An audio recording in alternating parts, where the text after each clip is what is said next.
So we're gonna upmarket now. I used to just clap my hands.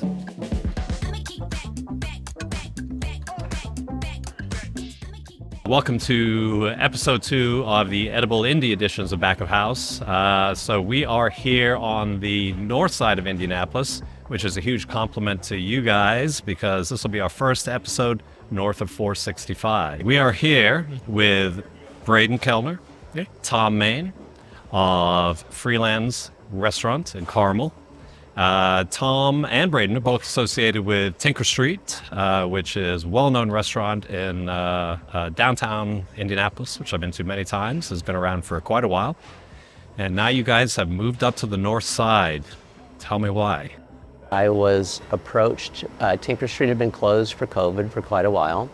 And when I reopened it, less than 1 month after the reopening, I was approached by Old Town, who's the developer of this project, about what they had planned up here. I had sworn to anybody who would listen that I would never open another restaurant as long as I live.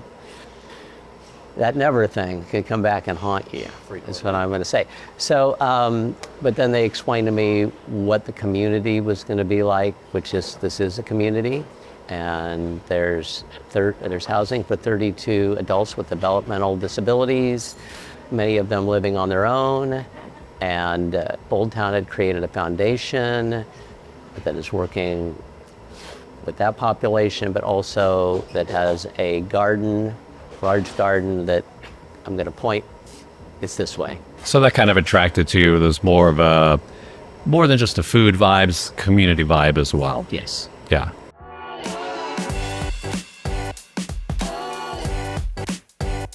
First, let's cheers, because that is a back of house tradition. We kind of launched right in, but cheers. So, Braedon, you've been around the Indianapolis food industry for a little while now. Yeah. When did you first start cooking? Always like cooking with, what was new to me. It's always being of interest. And that's how I kind of always grew up. I mean, if I saw it on the menu and I'd never eaten it before, I took a crack at it. That's great. Yeah. I feel like, just from personal experience, the menus are a little different quite a bit different between Tinker and Freelands now. What have you kind of migrated to over the last, several months? I think one is gearing it more to the clientele. Up here on the north side, it's just a little bit more refined. And also looking around to the competition, especially Main Street, Carmel's not very far away, and there are many great restaurants on that strip.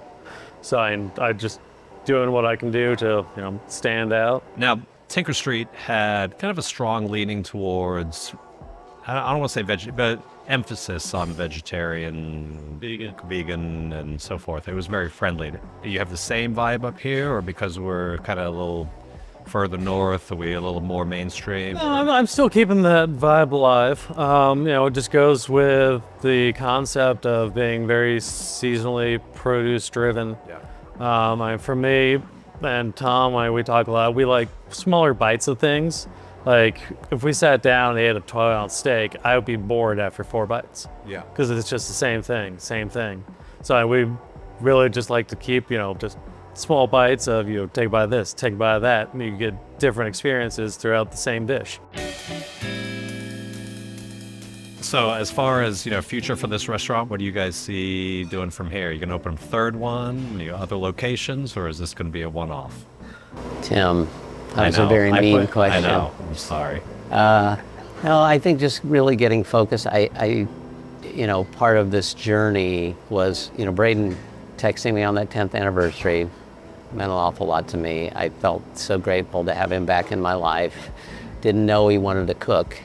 I didn't know I wanted to cook anymore. And so if I'd known Braedon wanted to cook, before we opened, like last fall, because this took a long time, I would have approached Braedon to see if he wanted to be the chef up here, right? So it took us a minute to get there. And I think it's just, we've got, I feel like we're just really starting to get where we're building the team we really want, the feeling we want in the restaurant, the way we're all working together, which I know is important to both Braedon and I. Just have, people throw around words, culture and all these things, but we really mean it. It's like we want a happy place to work.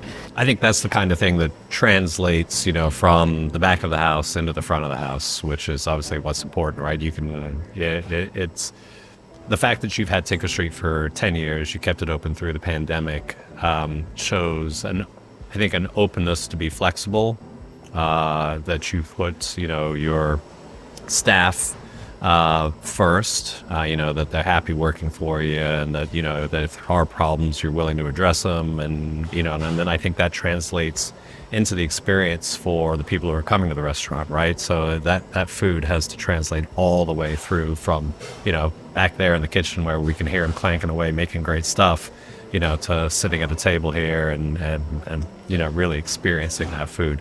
And I think that's hard to get right. You guys seem to have done a fantastic job with that.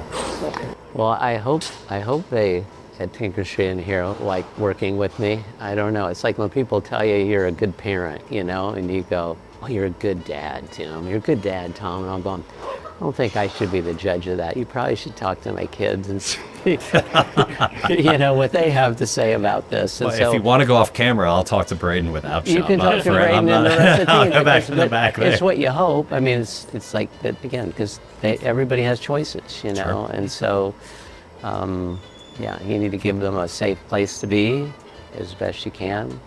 And safety is training. It's not just the obvious things you think of, but it's just training. It's having that family meal every day at the same time. It's having, your pre-shift talk starting at the same time. It's just all these things, right?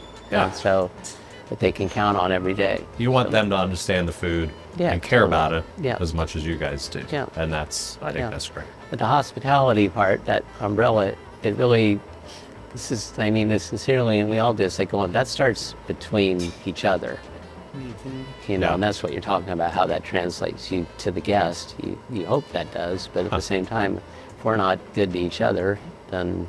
Yeah, if things are bad in the back of the house, we're going to notice it in the front of the house. Yeah, I think so. Absolutely. Well, love what you guys are doing. Thank you very much for taking the time today. I know you guys are busy getting ready for service tonight. If you haven't been to Freelands, make sure you make your way over to Carmel or up to Carmel, wherever you're from.